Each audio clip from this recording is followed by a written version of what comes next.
안녕하세요. 김종업의 경제부동산입니다. 구독과 좋아요 부탁드립니다. 오늘은 진돗개입니다.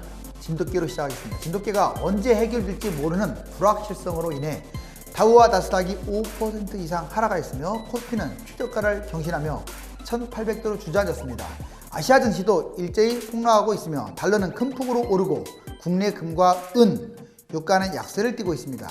경제금융위기가 고조되면서 패닉에 빠진 증시가 맥없이 무너지고 있는데 앞으로도 전망이 밝지 않다는 점이 문제입니다. 이제 제가 말씀드린 코스피가 1970대로 곤두박질 친 상황에서 어떤 투자를 해야 할까요? 1800대가 지금 이제 무너질 판입니다. 10년 만에 경제금융위기, 100년 만에 떼부자 되기. 자, 먼저 해외발 금융위기에 대해서 한번 알아볼 필요가 있습니다. 자, 해외발 하면 어느 나라인지 다 아시죠? 해외발 금융위기. 먼저 미중 패권전쟁, 좀 경제 무역전쟁 이런 부분들. 진돗개로 인해서 제조업이 완전히 중단됐습니다. 특히 이 나라는 산업이 지금 피폐화되고 있어요. 정치, 개혁에 지금 부재 상황입니다. 그리고 이 나라는 통계 조작, 부실 대출, 서로 중앙정부에 잘 보이기 위해서 경쟁을 하고 있는 구도예요. 국유기업 부패됐고요. 법치가 사라진 지 오래입니다. 과잉 생산 설비하고요.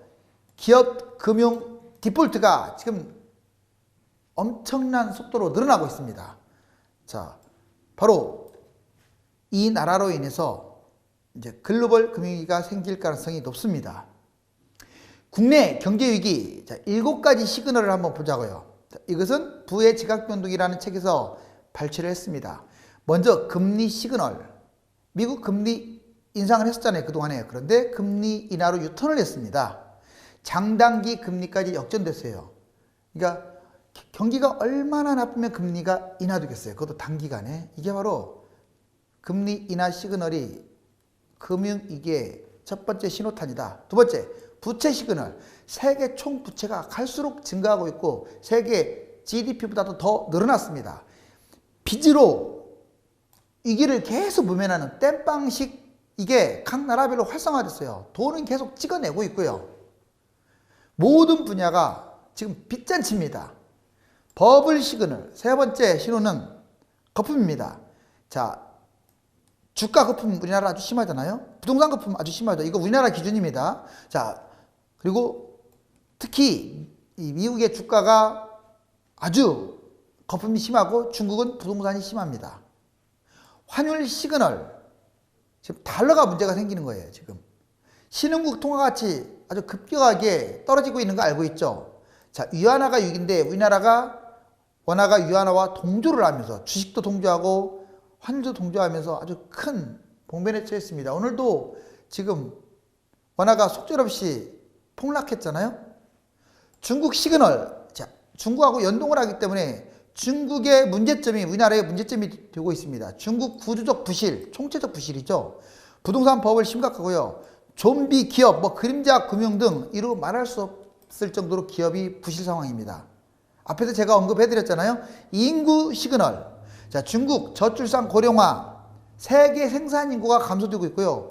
자, 그리고 우리나라 생산 인구도 역시 감소되면서 인구 구조가 급격하게 변화되고 있다. 쏠림 시그널. 우리나라에 너무 한쪽으로 쏠린 것들이 많아요. 특히 수출이 쏠리다 보니까 글로벌 환경이 나빠지면 빠르게 해외 외자가 빠져나갑니다. 자영업 쏠림. 너무 자영업자들이 많아요, 우리나라에. 그러다 보니까 경제가 안 좋은데 자영업자는 늘어나고 있고, 자, 그 와중에서도 뛰지 말아야 할 부동산은 엄청 뛰고 있습니다. 더군다나 이 진돗개 사태가 여기에 불을 지금 지르고 있어요. 이제 이웃 나라들의 문제가 아닙니다. 우리나라도 이 진돗개 사태로 아주 심각해요. 2020년 금융위기와 1에서 3년 후의 금융위기를 한번 비교를 해보자고요. 이건 무슨 말이냐? 만약 올해 금융위기가 터진다면 이 코스예요. 자, 진돗개가 전 세계로 확산. 자, 여러분들 오늘 자, 전 세계로 선포를 했죠. 결국 좀 한 발 늦은 감이 있는데 어찌됐거나 자, 그러면서 주식이 폭락했고 유가가 지금 계속 떨어지고 있습니다. 은행 기업들 디폴트는요, 말도 못하게 확산되고 있어요. 결국은 경제위기, 금융위기, 여기에 불을 지핀 게 진돗개입니다. 즉 올해 안에 터질 가능성도 상당히 높습니다. 그런데 이게 다행히 이제 진돗개가 어느 정도 시간만 걸렸을 뿐이지 퇴치가 됐다 그러면, 그렇다고 해서 안심되는 건 아니고 조금 늦춰졌을 뿐 1에서 3년 후에 경제금융위기가 터질 수 있어요. 자, 진돗개 퇴치, 이건 완벽한 게 아니라요, 이제 반등은 하겠지만 주식 불안, 유가 불안은 계속 이어질 겁니다. 뭐 유가는 또 오펙 산유국들이 협의하면 되지만 경제 불황은 어떻게 협의한다고 해서 쉽게 될 문제가 아니에요. 은행, 기업 이런 것들이 점진적으로 디폴트가 확산될 겁니다. 아까는 그냥 계속 줄줄이 사탕 형태로 엮어지는데 이것은 좀 시간이 걸리고, 경제위기, 금융위기가 세계적으로 결국은 확대돼서 자, 약간 늦은 감이 있지만 이렇게, 자, 1번이 될지 2번이 될지는 봐봐야 돼요. 자, ETF 장단점 및 종류가 아주 중요해요. 자, ETF란 뭐냐? 이제 여러분들이 돈 벌기 위해서 제목과 같이 100년 만에 떼부자가 되려면 ETF로 돈 벌어야 돼요. 자, 지금 인버스 제가 투자라고는 안 했습니다. 왜? 지금 진돗개 문제로 이게 떨어진 거지 금융위기가 당장 터질 것 같아서 떨어진 건 아니기 때문에 그래요. 좀 특이사항이죠. 하지만 그렇다고 해서 당장 뭐 금융위기가 터지지 않는다라고 장담할 수 없기 때문에 이제 지켜봐야 합니다. 1800 무너졌다고 해서 막 몇 억씩 쏟아부으면 안 돼요. 그렇지만 이제 관심 있게 지켜보라고요. ETF란 뭐냐? 자, Exchange Trade Fund. 자, 상장주식 펀드라는 뜻인데, 주식과 펀드의 장점을 살린 것으로 시중에 판매되는 주식, 광물, 채권, 종합지수를 주식처럼 매매할 수 있는 상품을 ETF라고 하는데, 장점이 뭐냐? 코스피든 안정한 어떤 국가 단위 상장지수 추종하는 투자, 이게 가능합니다. 즉 국가 단위, 뭐 코스피라든가 뭐 니케이라든가 이처럼 국가 이름을 단 그런 상장지수들을 추종합니다. 그리고 자동으로 분산 투자가 가능하고요, 투자 종목을 정확하게 알 수 있다는 장점이 있어요. 공개를 해야 하니까. 주식처럼 실시간 거래와 상승과 하락, 상승만 있는 게 아니라 주식처럼 하락도 있다는 거예요. 그래서 양방향 투자가 가능, 수수료도 저렴하거나 없고 소액 투자가 가능하다는 장점이 있습니다. 근데 단점이 있어요. ETF가 추종하는 지수와 100% 꼭 일치하는 게 아닙니다. 특히 200 붙은 것들은 100% 일치하지 않겠죠. 상장 폐지가 존재하므로 거래량이 중요합니다. 그리고 여러분들이 이제 알고 있는 인버스, 이거 위험한 거예요. 왜냐하면 이게 인버스가 매일매일 트레이딩하기 때문에, 이게 뭐 내가 예를 들어서 오늘 100원 이제 뭐 1억을 투자했는데 뭐 100만 원을 잃었다. 그러면 똑같이 내일 올랐어요. 그럼 100만 원 회복하는 게 아니에요. 자, 매일매일 그 점에서 퍼센트를 따지는 거예요. 이게 떨어지면 떨어진 곳에서. 그렇기 때문에 이게 복잡해요. 자산운용사에서 돈 벌려고요, 별짓을 하는 거예요. 자, 이것은 좀 이따 또 설명해 드릴게요. ETF 종류. ETF 특성별로 종류하면 이제 상장지수 ETF, 섹터 ETF, 해외 ETF 세 개로 나누고요. ETF 수익률별 종류를 따지면, 자, 코스피 200, 레버리지, 인버스 2 곱하기가 있습니다. 그런데 ETF 자산운용사별로 코덱스, 타이거, KB스타, 아리랑 등, 자, 자산운용사 이름에 따라서 달라지죠. 자, 그렇다면 이거 아주 중요한 ETF 인버스와 레버리지의 투자 시 유의할 점. 이제 여러분들 지금은 뭐 레버리지 구간은 아니고 이제 인버스 구간인데, 자, 이거에 대해서 잘 알아둬야겠습니다.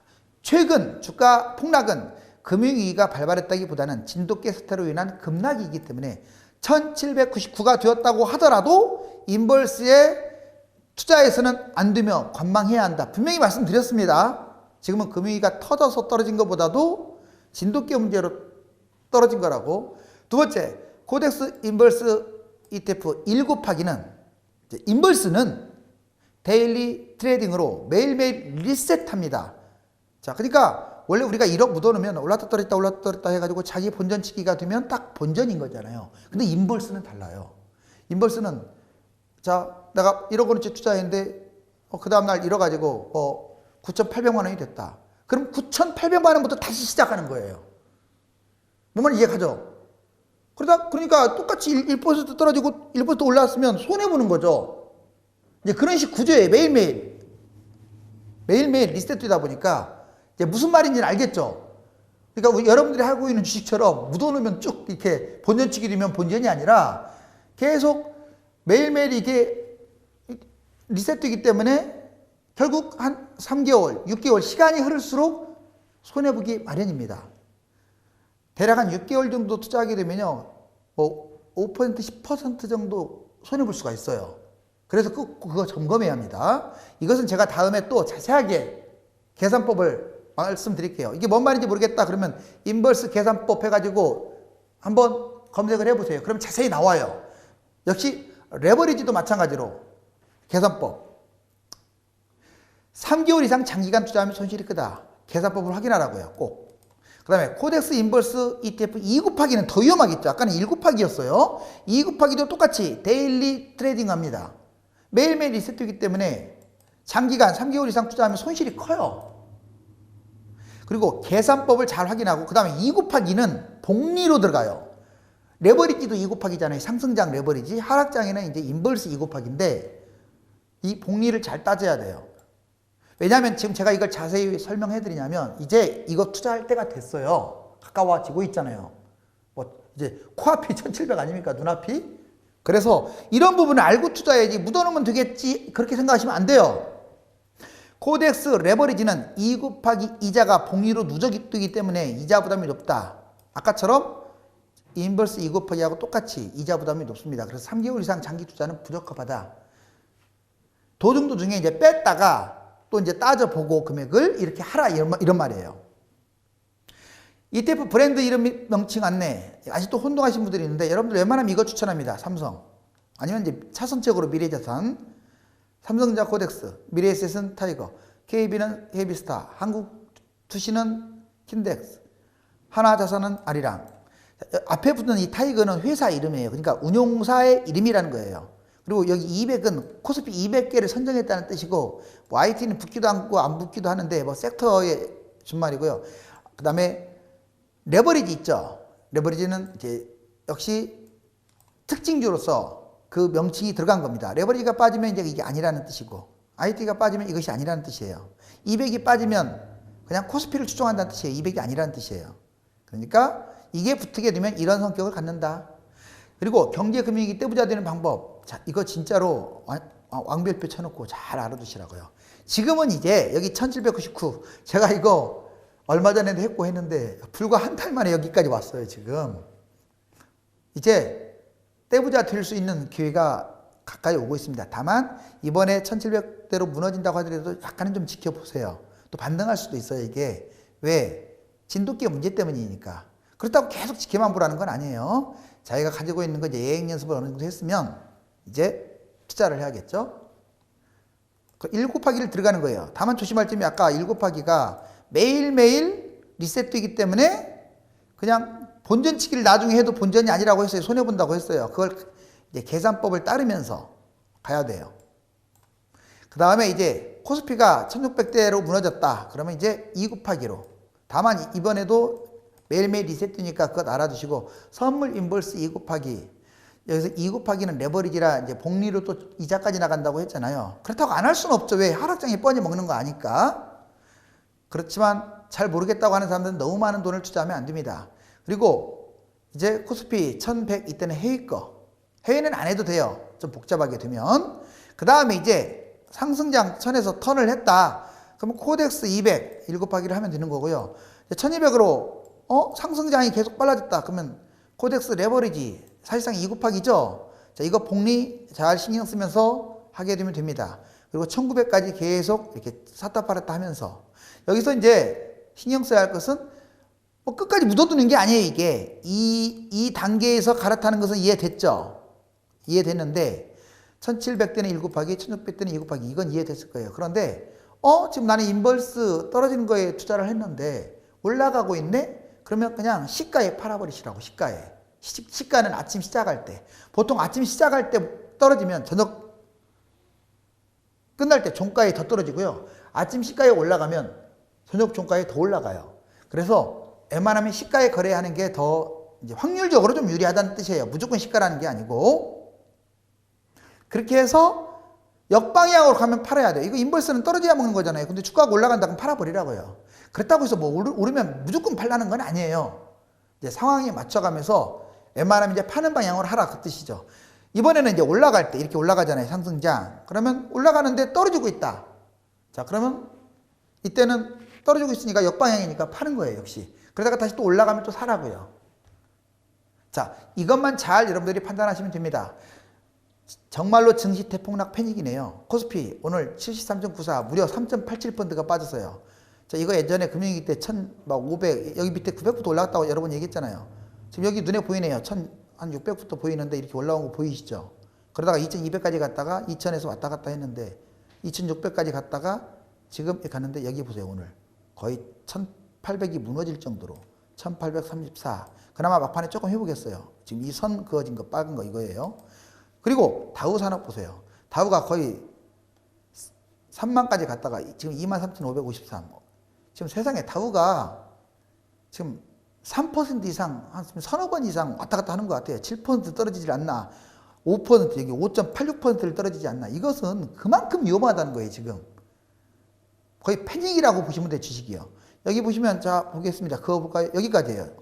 자, 여기까지. 상당히 빨간색이 길죠? 우리나라에 비해서. 그 다음에 니케이, 이 다우하고 니케이는 비슷해요. 고점이 여기잖아요. 다우도 고점이 여기인데. 자, 그러니까 얼마나 거품이 심했는지. 우리나라가 이렇게 주가가 많이 떨어지는 이유는 좀 안타깝지만 트럼프가 자국의 다우 산업을 너무 거품을 키워놨어요. 이건 말도 안 되게 거품을 키워놓은 거예요. 그러니까 많이 떨어지는 건데. 그리고 니케이도 지금 아베가 아베노믹스 해가지고 여기 보세요. 이 고점, 여기 무슨 얘들이 지금 10년 전에 8천에서 24,000, 3배나 뛸 만큼 일본이 좋아졌나요? 우리나라는 그대로인데 일본은 3배나 뛰었어요. 그러니까 여기 보세요. 속절없이 떨어지고 있잖아요. 오늘도 우리나라보다 더 떨어졌네요. 마이너스 4.41%. 이런 나라들, 이 두 나라 때문에 지금 코스피가 피해를 더 많이 보는 거예요. 올라갈 때 못 가는 데다가 떨어지니까 같이 떨어지는 거야, 지금. 상해종합지수 안타깝게도 꼭 실은 중국하고 연결되고 있어요. 여기 중국은 생각보다 많이 안 떨어지고 있잖아요. 왜? 사전에 못 갔거든. 여기 10년 전하고 비슷하거든. 우리나라처럼 이렇게 비슷하거든요. 그래프가. 그러니까 오늘 2포인트 정도밖에 안 빠진 거예요. 어찌됐거나 앞으로는 이 네 나라가 또는 유럽이 각각 연동하면서 많이 떨어질 겁니다. 자, 우리나라 코스피 지수가 조금 더 위험하다고 느끼는 까닭은 지금 다우하고 니케이, 유럽이 너무 거품이 심해요. 지금 이거 여기 보세요. 불과 1년 전하고 지금 그렇게 떨어진 데도 비슷해요. 우리나라는 지금 10년 전만큼 떨어졌는데 미국은 이 정도로 거품이 심해요. 그러니까 미국은 앞으로도 계속 떨어질 가능성이 높아요. 그럼 우리나라도 따라간다고요. 그래서 어디가 바닥인지를 몰라요. 진돗개 때문에. 그러니까 이 정도니까 많이 떨어졌으니까 주가 올라가는 거 개별 주식 잡아야겠다. 이 생각 위험합니다. 지금은. 가만히 있는 게 상책이에요. 중국과 한국 전년 대비 수출 증감률 보시면 16년 중국 여기 바닥 찍고 자 20년 바닥. 이렇게 왜 지금 떨어지고 있을까? 20년 와서. 바로 진돗개 문제 때문에. 자, 한국 수출 증감률과 코스피 수익률 추이. 여기 보세요. 지금 여기 마이너스예요, 마이너스. 역시 지금 파란 게 쭉 내려가고 있죠. 자, 그리고 회색도 내려가고 있죠. 수출 증감률에서 지금 수출이 떨어지고 있고, 그리고 코스피 수익률도 떨어지고 있다는 거예요. 지금 중국하고 지금 닮아가고 있네요. 여기 보시면, 자, 무역 수지, 아까 말씀드렸죠. 마이너스 7.96까지 지금 추락하고 있어요. 어디가? 중국이. 그리고 여러분들, 이거 코덱스 200인데, 이제 코스피에서 200개 우량주를 뽑은 게 코덱스 200이잖아요. 코스피하고 연동성을 봤더니, 여기 보시면 거의 닮았죠, 둘이? 80% 정도는 닮아갑니다. 자, 진돗개 사태로 보시면 일본, 우리나라, 중국, 이란, 이탈리아. 자, 지금 특히 이제 우리나라는 그나마 조금 괜찮은 것 같은데 이제 이란, 이탈리아 심각하고요. 앞으로 유럽이 변수고 미국이 변수입니다. 유럽, 미국, 호주가 앞으로 진돗개 사태를 어떻게 이겨낼 것인가. 이거 계속 퍼질 수도 있어요. 산발적으로. 예전에 미국발 글로벌 금융위기 그리고 우리나라의 진돗개 경제위기를 비교해 봤더니 2008년 글로벌 금융위기 때 금융위기 시스템이 실물 경제에 충격을 줬고 우리나라 현재는 자 진돗개 사태는 실물 경제에 둔화가 돼갖고 금융이 불안하고 핵심 사건은 리먼 브라더스 파산이 있다면 지금은 진돗개 국제 유가 전쟁 그리고 중요 금융 리스크 미국발 가계부채고 부동산 시장 붕괴라면 지금은 미국 에너지 기업 신용 위기 이꼴 중국의 문제들. 자, 위기 후에 중국의 역할. 이전에는 중국의 성장이 세계 경제 회복의 동력을 엄청나게 제공했어요. 근데 지금 과거보다 성장 동력이 약화돼서 V자 반등이 안 되고 U자 반등, L자, W 이런 위험성도 있다. 그러니까 옛날보다 안 좋다 이런 말이에요. 그래서 제목이 100년 만이에요. 100년만. 글로벌 리더십. 자, 글로벌 공조 체제가 작동되는데 지금은 자국 우선주의. 이거 트럼프가 만든 거잖아요. 대책. 자, 예전에 금리나 유동성 공급 등 통화 정책을 썼는데 지금은 저금리 장기화로서 솔직히 이제는 저금리로 막기도 어려워졌어요. 그러니까 카드가 별로 없어요. 정부 재정 지출 확대. 지금 이제 양적 완화를 한다고 하더라도 한계가 있을 것 같아요. 자, 미국, 유럽 이렇게 쭉 있는데 우리나라 성장률 1.4까지 지금 내려온 상황인데 아무튼 사이비 종교 집단 때문에 우리나라가 너무나도 고생이 지금 많습니다. 유가 폭락과 진돗개 기업 애로사항, 유가 지금 더블로 31.13까지 떨어진 거 아시죠? 그리고 우리나라 기업들이 지금 애로사항이라고 표현했는데 사실상은 지금 파산, 정말 힘듭니다. 매출 감소 38.1, 부품 원자재 수급도 어려움 29.7, 수출 애로 14.6. 정말 힘듭니다. 아, 머리를 쥐어 짜고 있네요. 자, 내일은 또 어떻게 될 것인가 정말 걱정이 됩니다.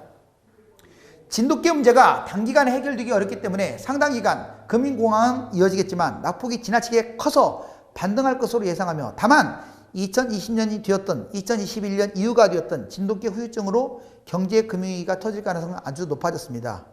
김종갑의 경제부동산에서 매일 급박한 경제 상황을 꼭 살펴보시고요. 유료 상담을 받고 싶은 분들은 다음이나 네이버에 1000만 명 부동산의 꿈 카페에 가입하셔서 전화번호를 보시고 연락 주시면 고맙겠습니다. 감사합니다.